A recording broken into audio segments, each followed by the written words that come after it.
Hello, everyone. If you like what I'm doing here, please consider subscribing, liking, and commenting. It would really help the channel out quite a bit. Thank you very much. It's a beautiful spring morning on the campus of Lynn Haven College for Women. The birds are singing. Pop Wallace, the caretaker, is mowing the lawn. And in the home of Raymond McNutley, Lynn Haven's popular English professor, Peggy, the professor's pretty wife, is preparing breakfast and singing. While upstairs, the professor greets the new day with a song of his own. That's the way the day starts. About half an hour later, you'll hear Peggy calling out, "Darling, your eggs are getting cold." "Ray, dear, you'll be late for your first class." "Professor Raymond McNutley." Did you call, dear? 15 times. Am I groggy this morning? You're groggy every morning. Well, it's no wonder. I stayed awake reading until 4 o'clock. Really? Something very scholarly and profound, no doubt. Oh, yes. Then, of course, you wouldn't know anything about this pocket-sized novel with the lurid paper cover. I found it in the pocket of your robe. Let me see that. Her Husband's Killer by Nicky Romaine. Very scholarly. And that blonde on the cover. Wow. Is that a black lace nightie, or does she just have a lot of freckles? Vanna was quite a girl. Oh, Vanna. Drink your coffee. Honestly, Peggy, I have never read such infantile trash. After being happily married for 6 years, this woman... Vanna? This Vanna acquires a boyfriend, and together they poison her husband for his life insurance.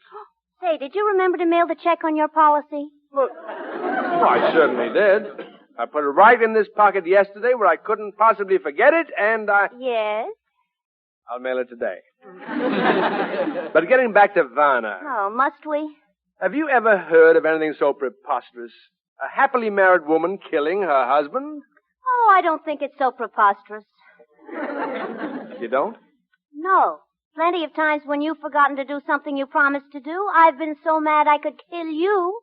I'll mail the check on my way to class. Oh, I have some papers to correct, so don't expect me home for lunch. Good. Don't forget to pick up some arsenic at the chemistry building. Those snails are ruining my gladiolas. Gladioli. The plural of gladiola is not gladiolus. It's gladioli. Oh. Well, for dinner, stop by the grocer's and pick up some ravioli. That's singular. Raviola. Ravioli. I want you to get some for Mother, too. Well, goodbye, Vanna. I mean Peggy. Oh, bye, dear. I'll let myself out. All right, mail the insurance check, dear. And don't forget the arsenic. I won't. Goodbye, dear. Now, let's see. What's Petey's number?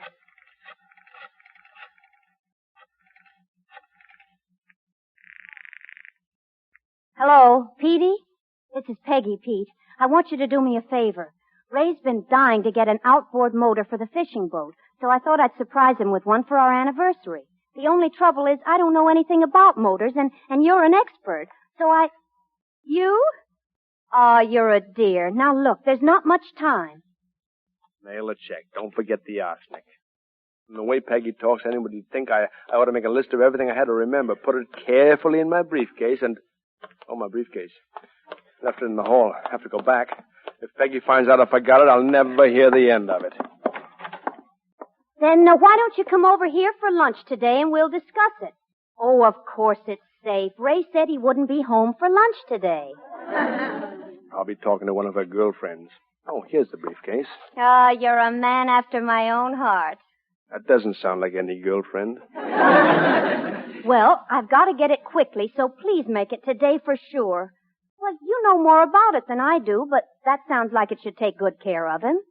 She can't mean what it sounds like she means. Oh, gosh, I'm happy about this. Of course, it'll take him away from me.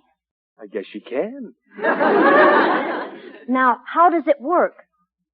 Just tie a knot in the end of the cord, wrap it around a couple of times, good and tight, and give it a big hard jerk.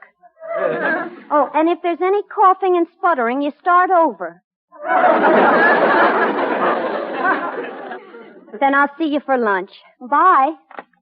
Oh, darn it. Ray forgot his reading glasses. Sometimes I get so mad at that man, I know. I understand you wanted to see me, Dean Bradley. Yes, sit down. Professor McNutley, I've been watching you for some time. You have? Mm-hmm. You're obviously the athletic type. Well, I am rather handy with a light casting rod. And as a matter of fact, I was pretty active in my undergraduate days. Crokinole, darts. Baseball? Well, I did a little pitching for the Chi Delta Pi. Aha! I was sure you were a baseball player. Of course, Chi Delta Pi is the honorary English fraternity, and I... But you were picked from among all the members of the fraternity to play on the baseball team. Well, you see, I was picked from among the 9 members of the fraternity to play on the baseball team. But you were the pitcher. Positions were assigned in strict alphabetical order. I knew you were my man. Mr. McNutley, let's stop beating around the bush and play ball. You know Miss Truesdale of the Political Science Department. 2-ton Truesdale? Professor McNutley! Anyway, Miss Truesdale has been coaching the softball team as an extracurricular activity. Good for her. Unfortunately, I was informed today that Captain Truesdale has been recalled to active duty by the Women's Auxiliary of the Marine Corps. She's off to the halls of Montezuma. So I have decided that you shall take over her duties as coach of the softball team. But, Dean Bradley, this is ridiculous. Here's your whistle, Coach McNutley. Blow it proudly. Just because I played a little baseball years ago, that doesn't mean I can coach a girls' softball team. I'm not even it's not even the same game. I wouldn't know where to begin. Oh, nonsense. Just remember 3 things and you won't have any trouble. The ball is larger. There are 10 players on a side. And keep out of the locker room. Sure you won't have anything more to eat, Petey? Oh, no, thanks, Peg. I'm fine. You've only had 3 turkey sandwiches, a drumstick, 2 glasses of milk, 3 pieces of apple pie, and a cold pork chop. Yeah. You know, I guess I will have that last piece of pie. It doesn't seem healthy to finish a meal with a cold pork chop. Of course not. Well, now, we've narrowed the choice down to these 2 outboards. Which will it be? You better decide, Petey. You're the one who always goes fishing with Ray. Well, that one cruises a little faster. Fine, we'll get that one. On the other hand, this one steers itself. And I'm the one who's always stuck with the steering. So let's get this one. Well, now that that's settled, I'd better be getting. Hey, Peg, come here a minute. What is it? Isn't that Ray there sneaking up the alley? Petey, my husband is a respected member of the academic world, a leader in civic affairs, and past president of the Chi Delta Pi. He does not sneak. Well, I'd better slip out the side door. All right, Petey. Thanks a lot. I'll pick up the outboard and bring it over this afternoon. Better get these dishes cleared away before... Who was that who just sneaked out of here? Nobody just sneaked out of here. Oh, no? Well, look at him. There he goes. Who is it? Can't you tell? No, he's too far away. Well, I'm sure I don't know the identity of every vagrant who sneaks along that alley. He didn't come from here. Then why are there 2 sets of dirty dishes on the table? And what happened to the pie and the cake and the milk and that turkey? Don't forget the pork chop. And the pork chop. I was hungry. Something very peculiar going on around this house. There certainly is. First you tell me you won't be home, and then you come sneaking up the alley. I do not sneak. Never mind. What are you doing home at lunchtime? What about those papers you had to correct? Well, I had to come home and tell you about my new extracurricular assignment. Now, what about the new extracurricular assignment? Peggy, I want you to congratulate the man who has just been chosen coach of the Lynn Haven softball team. Oh, well, bring him around, and I'll be delighted to meet him. Peggy, I am the new coach of the softball team. Dean Bradley has chosen me to lead them through a victorious season on the diamond.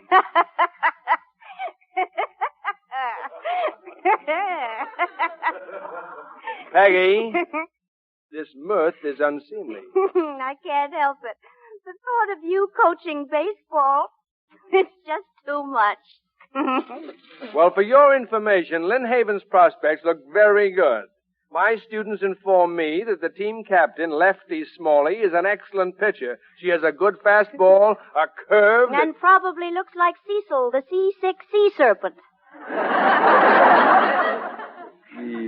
You never take my activities seriously.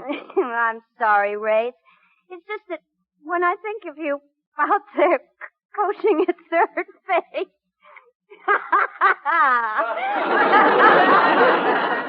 Peggy! Stop that! It's very discouraging for you to disparage my athletic endeavors like this. Remember what Herschel Hartsook wrote? What spirit drives the team to its victorious goal? None other but the coach. He is its heart and soul. Herschel Hartsook?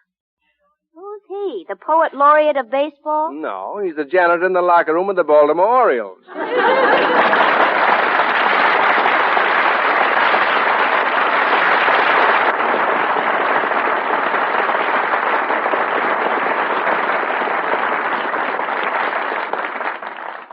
And now back to the Ray Milan Show. Meet Mr. McNutley.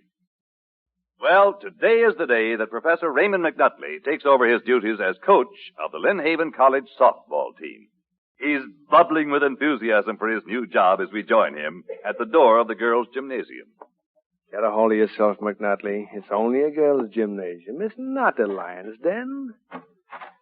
Pardon me, miss, but could you tell me... Ooh, I'm sorry.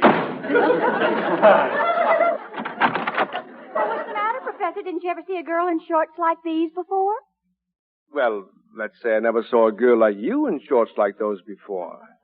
You know where I can find the softball team? I ought to. I'm the captain. You're Lefty Smalley? That's right. You're Coach McNutley. Yes. Oh, what's the matter? Well, you don't look a bit like Cecil, the C6 sea serpent. Well, thank you. You don't either. And isn't it nice that we have so much in common? Well, what I mean is, aren't you rather delicate and feminine to be a pitcher? Well, maybe on the Cleveland Indians, but this is an all-girl team. Yes, you certainly are. I beg your pardon? All girl. I mean, that is, aren't you the pitcher? Oh, that's right. So I throw you a few curves? Yes. Can you throw this far? Well, you're only 2 feet away. Oh, so I am. You know, playing for the Chi Delta Pies was never like this. Would you show me how to field a bunt just once more, Coach? I think I'm getting it. I know I'm getting it. Getting what? A sore back. Ooh. Oh, come on, Coach. How about showing us how to slide? All right. Here, we'll use this sack of arsenic for a base. There. Well, go ahead. Slide. Well, I'll tell you what. You slide and I'll, criticize your form. Okay.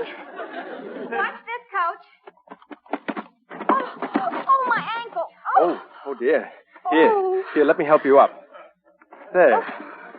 Can you stand on it? Oh, no. No, I think it's sprained. Just help me over to the bench, will you? Yes, right. Look, my car's right over there. We'll pick up your things, then I'll drive you home. Oh, this is very nice of you, Professor McNutley. No, not at all. It's not much out of the way, and besides, I'm in no hurry to get home. Oh, say, Professor, would you mind stopping over there by the Linwood department store for a minute? I won't be long. They're holding something for me. And Oh, here. Stay off that ankle. I'll get it. Oh, gee, thanks. Miss Hazlitt in Ladies' Lingerie knows the one I want. It's a black lace nightie. All right. Oh, by the way, while I'm here, I'm going to take a minute to buy a sweatshirt for softball practice. Miss Truesdale's uniform is a little large for me. Yes? May I help you, sir? Oh, you've already been waited on. Huh? Oh, that's the sweatshirt I bought downstairs. Oh, are you Miss Hazlitt? Yes? Well, I came to pick up the nightgown you're holding for Smalley. Oh, yes, it's right here.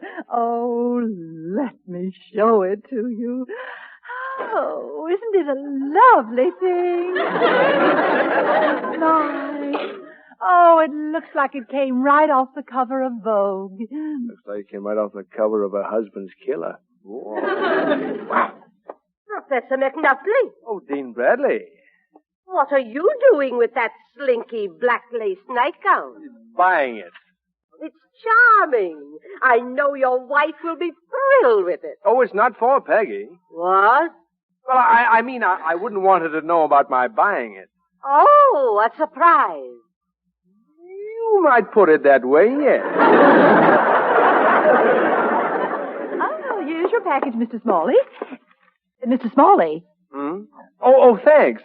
Excuse me, Dean Bradley, but I left the motor running in my in my car. Goodbye. Your secret is safe with me, Smalley. Well, what a strange young man, and what a strange name. McNutley Smalley. May I use your phone? Certainly, madam. Right there on the end of the counter. Hello, Mrs. McNutley. This is Dean Bradley. I call to offer my congratulations on the professor's new appointment as coach of the, what are you laughing about? Well, it seems to have put him in a very good mood, too. I'm at the Linwood department store, and you'll never guess what I saw your husband buying you. You have to act surprised now, but he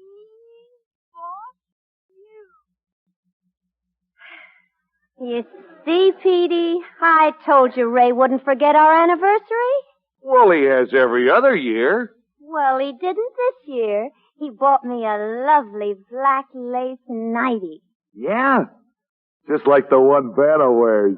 Oh, I suppose you sat up till 4 a.m. reading that book, too. Yeah.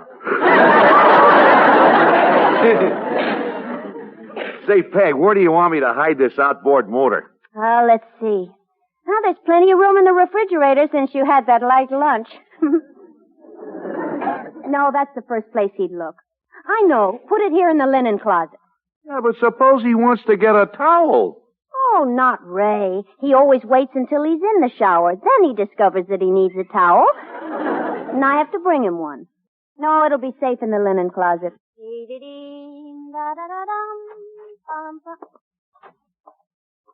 That you, Coach? Yes, it is I. How'd the practice go to... Oh, Ah, Ray. Look at you. You hurt? just a little tired. You know, those girls don't play softball like the Chi Delta Pies. They're rough. Well, you just sit down and relax. By the way, darling, didn't you bring something home for me? That is one of your most endearing young charms, your directness. It's in the car.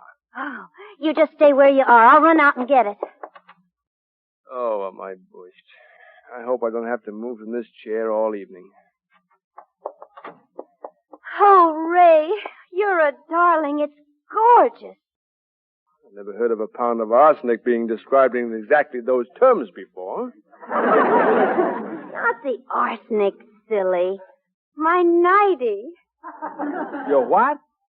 My black lace nightie. It's beautiful. I'm glad you like it. Oh, I just adore it. I told Petey you wouldn't forget our anniversary. And it... Oh, yes. Happy anniversary. Not yet, silly. Tomorrow. Say, just when did you tell Petey about our anniversary? Well, this afternoon when he was here. Petey came to see you? My wife and my best friend. What's that, dear? I was quoting from her husband's killer. How could I have been so blind? I see it all now. That time we went duck hunting. Oh, Ray. He pushed me in the lake. Hello? Yes, this is Mrs. McNutley. Who? Elaine Smalley? Oh, the pitcher, Lefty Smalley. Oh, he left his sweatshirt and took your nightie by mistake?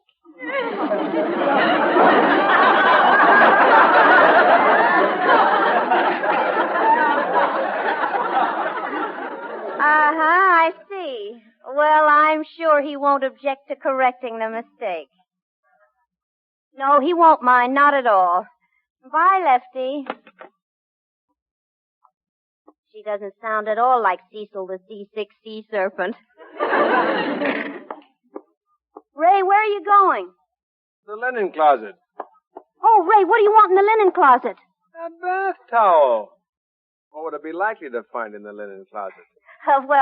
Ray, I would have brought you a towel. You know, I don't understand you. Every time I get in the shower and then ask you to bring me a towel, you complain. I guess I'm just a foolish, unpredictable girl. Let's not talk about towels. What should we talk about? Petey? Oh, Ray. Another thing, you tell that glutton that if he's coming over to see you anymore and I'm away, to bring his own lunch.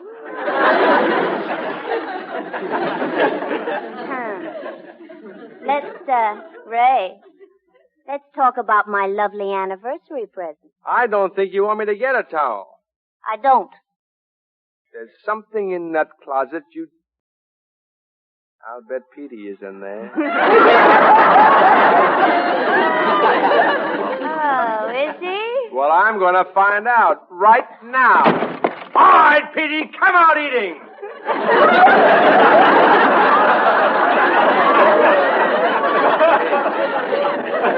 What's this doing in here? Happy anniversary, darling. My outboard. And just the model Petey always wanted. I know. He helped me pick it out. Good old Petey. He is my best friend after all. Mm-hmm. And I'm your best wife. Oh, gosh, Peggy. I don't deserve a wonderful wife like you. I feel like a cad about that nightgown. What about my nightgown? Well, that's just the trouble. It's not your nightgown. You bought a black lace nightgown for yourself? No. Well, yes. I mean, in a way.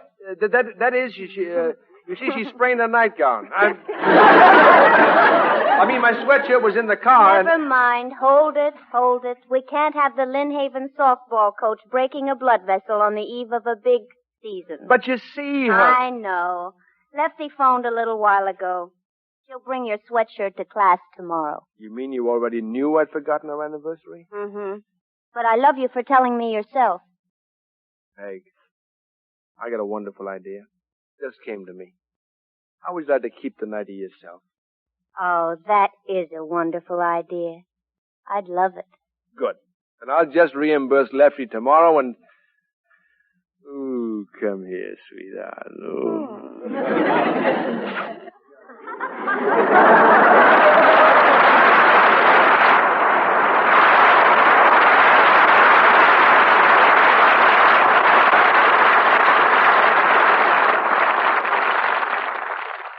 And now back to the Ray Milan Show. Meet Mr. McNutley. Isn't this a nice way to spend our anniversary? Yes, dear. Happy anniversary, Coach. Happy anniversary, darling. Am I too heavy on your lap? If you get too heavy, I'll put the outboard down. In tonight's cast were Verna Felton, Barbara Eiler, and Elvia Allman. And this is Del Sharbutt speaking.